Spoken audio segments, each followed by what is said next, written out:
മനുഷ്യശരീരത്തിലെ ഏറ്റവും നിഗൂഢമായ ആസ്ഥാനം ഏതാണ്?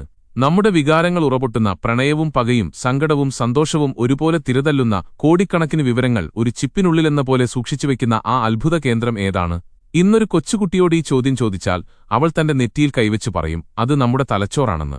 എന്നാൽ ചരിത്രത്തിന്റെ ഏടുകൾ മറിച്ചുനോക്കിയാൽ മനുഷ്യൻ എത്രയോ കാലം ഈ സത്യത്തിനു മുന്നിൽ അന്ധനായിരുന്നു എന്ന് നമുക്ക് കാണാൻ സാധിക്കും.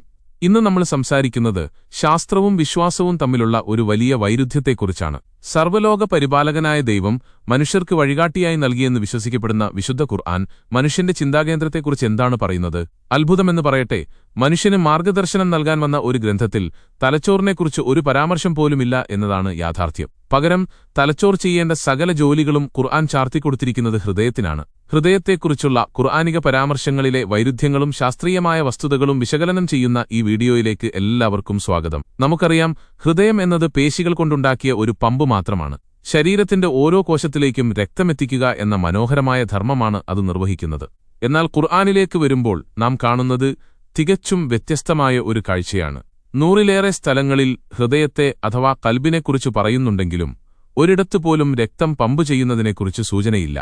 പകരം ചിന്തിക്കാനും ഗ്രഹിക്കാനും വിശ്വസിക്കാനും സംശയിക്കാനുമൊക്കെയുള്ള ശേഷി ഹൃദയത്തിനാണെന്നാണ് ഖുർആൻ പറയുന്നത്. ഇത് കേവലം ഒരു കാവ്യാത്മക പ്രയോഗമാണോ, അതോ അക്കാലത്തെ അറബികളുടെ പരിമിതമായ അറിവുകേടാണോ? നമുക്ക് ചില ആയത്തുകൾ പരിശോധിക്കാം. സൂറത്തുൽ ബഖറയിലെ 7-ാം വചനം നോക്കുക. അവിശ്വാസികളെക്കുറിച്ച് പരാമർശിക്കവേ അല്ലാഹു പറയുന്നത്, അവരുടെ ഹൃദയങ്ങളിലും കേൾവിയിലും അവൻ മുദ്രവച്ചിരിക്കുന്നു എന്നാണ്. എന്തുകൊണ്ടാണ് അവർ വിശ്വസിക്കാത്തത് എന്ന ചോദ്യത്തിന് അവരുടെ ഹൃദയം ലോക്ക് ചെയ്യപ്പെട്ടിരിക്കുന്നു എന്നാണ് അല്ലാഹുവിന്റെ മറുപടി. ഇവിടെ ഹൃദയം എന്നത് ചിന്തയുടെയും വിവേചനത്തിന്റെയും കേന്ദ്രമായാണ് ചിത്രീകരിക്കപ്പെടുന്നത്. ഒരു പാത്രമോ കത്തോ മുദ്രവെച്ചാൽ അതിലേക്ക് പുതിയതൊന്നും പ്രവേശിക്കാത്തതുപോലെ സത്യം അവരുടെ ഉള്ളിലേക്ക് കടക്കാത്തത് ഹൃദയം അടയ്ക്കപ്പെട്ടതുകൊണ്ടാണെന്ന് അല്ലാഹു വിശ്വസിക്കുന്നു. എന്നാൽ യഥാർത്ഥത്തിൽ നമ്മളൊരു കാര്യം മനസ്സിലാക്കുന്നത് ഹൃദയം കൊണ്ടല്ല, മറിച്ച് തലച്ചോറിലെ പ്രീഫ്രണ്ടൽ കോർട്ടെക്സ് ഉപയോഗിച്ചാണ്.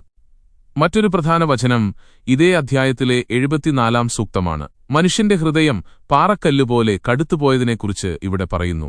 പാറയിൽ നിന്ന് അരുവികൾ ഒഴുകുമെങ്കിലും ഈ മനുഷ്യരുടെ ഹൃദയം അത്രമേൽ കാഠിന്യമേറിയതാണ്. സത്യം സ്വീകരിക്കാത്തവരുടെ ഹൃദയം മൃദുവാകുന്നില്ല എന്ന് പറയുമ്പോൾ വികാരങ്ങളുടെ കേന്ദ്രം ഹൃദയമാണെന്ന പഴയകാല തെറ്റായ ധാരണയാണ് ഇവിടെ പ്രകടമാകുന്നത്. സത്യത്തിൽ നമ്മുടെ സ്വഭാവം കഠിനമാകുന്നതും മൃദുവാകുന്നതുമൊക്കെ തലച്ചോറിലെ ലിംബിക് സിസ്റ്റവും ന്യൂറോ ട്രാൻസ്മിറ്ററുകളും നിയന്ത്രിക്കുന്ന പ്രക്രിയയാണ്. ഇതൊന്നും അറിയാത്ത ഒരു ദൈവം എങ്ങനെയാണ് സകലതും സൃഷ്ടിച്ചവനെന്ന് അവകാശപ്പെടുന്നത്? ഇനി നമുക്കിതിന്റെ ചരിത്രപരമായ വശം ഒന്ന് പരിശോധിക്കാം. എന്തുകൊണ്ടാണ് ഖുർആൻ ഇങ്ങനെ പറയുന്നത്? കാരണം വളരെ ലളിതമാണ്. 7-ാം നൂറ്റാണ്ടിലെ ലോകത്തിന് തലച്ചോറിനെക്കുറിച്ച് വലിയ ധാരണകളൊന്നുമുണ്ടായിരുന്നില്ല.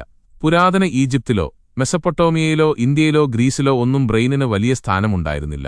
അരിസ്റ്റോട്ടിലിനെ പോലെയുള്ള വലിയ ചിന്തകർ പോലും കരുതിയിരുന്നത് ഹൃദയമാണ് ബുദ്ധിയുടെ കേന്ദ്രമെന്നും തലച്ചോർ വെറും ശരീരത്തെ തണുപ്പിക്കാനുള്ള ഒരു അവയവം മാത്രമാണെന്നുമാണ്. ബൈബിളിലും തൽമുദിലും ഇതേ ഹാർട്ട് സെൻട്രിക് സിദ്ധാന്തം നമുക്ക് കാണാം. അതായത് ഖുർആൻ പറയുന്ന കാര്യങ്ങൾ ഒരു ദൈവിക വെളിപാടല്ല, മറിച്ച് അക്കാലത്ത് നിലനിന്നിരുന്ന സംസ്കാരത്തിന്റെ തുടർച്ച മാത്രമാണ്. മുഹമ്മദ് നബിക്ക് തന്റെ ചുറ്റുമുള്ള ലോകത്തുനിന്ന് എന്ത് അറിവാണോ ലഭിച്ചത് അതുതന്നെയാണ് അല്ലാഹുവിന്റെ വചനങ്ങളായി ഖുർആനിലും പ്രതിഫലിക്കുന്നത്. ഇന്ന് ചില ഇസ്ലാമിക പ്രബോധകർ ഇതിനെ ശാസ്ത്രീയമായി ന്യായീകരിക്കാൻ ഹാർട്ട്മത്ത് ഇൻസ്റ്റിറ്റ്യൂട്ട് പോലുള്ള സ്ഥാപനങ്ങളെയും റോളിൻ മക്കാർത്തിയെയും കൂട്ടുപിടിക്കാറുണ്ട്.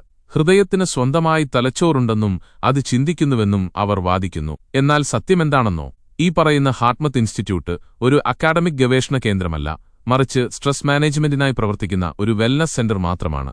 അവർ പ്രചരിപ്പിക്കുന്നത് ശാസ്ത്രമല്ല, മറിച്ച് സ്യൂഡോ സയൻസ് അഥവാ കപടശാസ്ത്രമാണ്.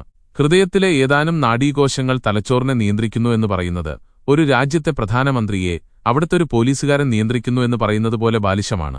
നമ്മുടെ മനസ്സ് എന്നത് തലച്ചോറിന്റെ പ്രവർത്തനങ്ങളുടെ ആകെത്തുകയാണ്. ഇതിന് നൂറുകണക്കിന് തെളിവുകൾ ഇന്ന് നമ്മുടെ മുന്നിലുണ്ട്. ഉദാഹരണത്തിന്, ഒരാളുടെ തലച്ചോറിലെ അമിഗ്ഡല എന്ന ഭാഗത്തിന് പരിക്കേറ്റാൽ അയാൾക്ക് പേടി എന്ന വികാരം തന്നെ ഇല്ലാതാകും. ഹിപ്പോ ക്യാമ്പസിന് കേടുപാടുകൾ സംഭവിച്ചാൽ ഒരാളുടെ ഓർമ്മകൾ പൂർണ്ണമായും മാഞ്ഞുപോകും. ഓർമ്മയില്ലാത്ത ഒരാൾക്ക് പിന്നെ എന്ത് വ്യക്തിത്വമാണുള്ളത്? ഓർമ്മയുടെയും വികാരങ്ങളുടെയും കേന്ദ്രം ഹൃദയമാണെങ്കിൽ എന്തുകൊണ്ടാണ് ഹൃദയത്തിന് പരിക്കേൽക്കുമ്പോൾ നമ്മുടെ സ്വഭാവം മാറാത്തത്? ലോകത്തിന്ന് ആയിരക്കണക്കിന് ആളുകൾ കൃത്രിമ ഹൃദയങ്ങളുമായും പേസ് മേക്കറുകളുമായും ജീവിക്കുന്നുണ്ട്. അവരുടെ ഉള്ളിൽ മിടിക്കുന്നത് ഒരു യന്ത്രമാണെങ്കിലും അവർക്ക് പഴയതുപോലെ പ്രണയിക്കാനും ചിന്തിക്കാനും ഓർക്കാനും സാധിക്കുന്നു. കാരണം അവരുടെ തലച്ചോർ സുരക്ഷിതമാണ്. എന്നാൽ ബ്രെയിൻ ഡെത്ത് സംഭവിച്ച ഒരാളുടെ കാര്യം ആലോചിച്ചു നോക്കൂ.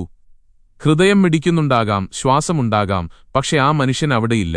അയാളുടെ മനസ്സ് അസ്തമിച്ചിരിക്കുന്നു. ലഹരിപദാർത്ഥങ്ങൾ നമ്മുടെ സ്വഭാവം മാറ്റുന്നത് എങ്ങനെയാണ്? മദ്യം കഴിക്കുമ്പോൾ ഒരാൾ വായാടിയാകുന്നതും പ്രകോപിതനാകുന്നതും അത് തലച്ചോറിലെ സിഗ്നലുകളെ ബാധിക്കുന്നതുകൊണ്ടാണ്.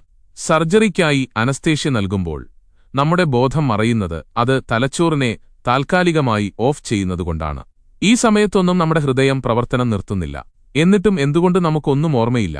കാരണം ഓർമ്മയുടെയും ബോധത്തിന്റെയും സ്വിച്ച് ഇരിക്കുന്നത് തലച്ചോറിലാണ്. ചുരുക്കത്തിൽ ഖുർആൻ മുന്നോട്ടുവയ്ക്കുന്ന ശരീരശാസ്ത്രം 7-ാം നൂറ്റാണ്ടിലെ പരിമിതമായ അറിവുകളിൽ തളച്ചിടപ്പെട്ട ഒന്നാണ്. സകല വികാരങ്ങളുടെയും ഉറവിടം ഹൃദയമാണെന്നും സൂറത്തുൽ അൽ അഹ്സാബ് 10-ാം വചനത്തിൽ പറയുമ്പോഴും ഹൃദയം കൊണ്ട് ചിന്തിക്കാത്തവർ മൃഗതുല്യരാണെന്നും സൂറത്തുൽ അൽ അറാഫ് 179-ൽ ഖുർആൻ പറയുമ്പോഴും അത് ആധുനിക ന്യൂറോസയൻസിനെ വെല്ലുവിളിക്കുകയാണ് ചെയ്യുന്നത്. ഒരു സർവജ്ഞാനിയായ ദൈവത്തിന് തന്റെ സൃഷ്ടിയായ മനുഷ്യന്റെ ശരീരത്തെക്കുറിച്ച് ഇത്രയും വലിയൊരു അബദ്ധം സംഭവിക്കുമെന്ന് കരുതാൻ കഴിയില്ല. മുഹമ്മദ് നബിക്ക് അന്നറിയാമായിരുന്ന കാര്യങ്ങൾക്കപ്പുറം ഒരറിവും ഖുർആനിൽ കാണാൻ സാധിക്കില്ല എന്നതും ഇതിനോട് ചേർത്ത് വായിക്കേണ്ടതുണ്ട്. ഈ വീഡിയോയെക്കുറിച്ചുള്ള നിങ്ങളുടെ അഭിപ്രായങ്ങൾ താഴെ കമന്റ് ചെയ്യുക. ശാസ്ത്രീയമായ അറിവുകൾ മുൻവിധികളില്ലാതെ പരിശോധിക്കുമ്പോഴാണ് സത്യം വെളിപ്പെടുന്നത്. മറ്റൊരു വിഷയവുമായി വീണ്ടും കാണാം. നന്ദി.